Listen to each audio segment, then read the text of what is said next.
So, why did you join the Pine Needle? Well, I joined the Pine Needle because I love sports writing, and just that's what I wanted to really take.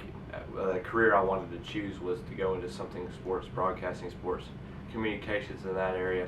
And for my senior project in high school, I did sports journalism for my local newspaper, and I really loved it. I loved everything about it.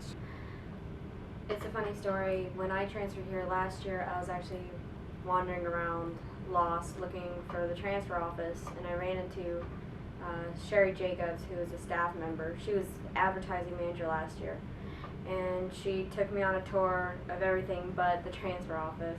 I guess we forgot.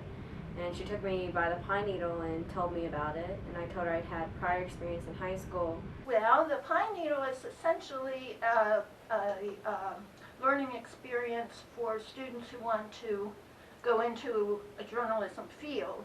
And so since I'm the faculty member teaching, one of the faculty members teaching the journalism courses, it's a natural fit that I would advise the student newspaper.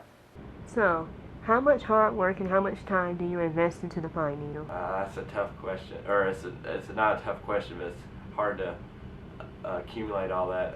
Hours-wise, on an off week, I could be in here maybe 20-25 hours. On a week that we're laying out the paper, I could probably be in here 40 or 50 hours. It's a lot. It's very time-consuming, but it's worth it once you see it in print the next day.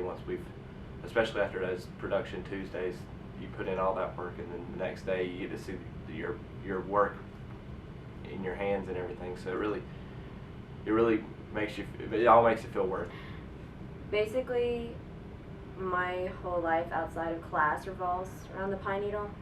As of right now, aside from my obvious social life, which is it pretty much, when I'm here in Pembroke, my whole life is revolved around class and the Pine Needle. All my spare time is basically in the office. I'm here even when I'm not required to be by office hours. I'm here usually every morning, even though my office hours aren't until the afternoon. I'm in and out constantly. I'm regularly coming back onto campus when someone needs something and no one else is here. I put a lot of my time into it, but it's worth it. Like, I love this. I love this job, and this is what I want to do with my life. What are your goals for the Pine Needle this year? I want to see us step up our game and increase the size of the papers every issue. We're doing pretty good so far. We've had at least one issue that was 28 pages, which is pretty good. I want to see a big issue at the end of the semester. Last year they did 36 pages, and I want to possibly do better than that, bigger than that. My goals for the Pine Needle this year is to make sure that all the news on campus is covered.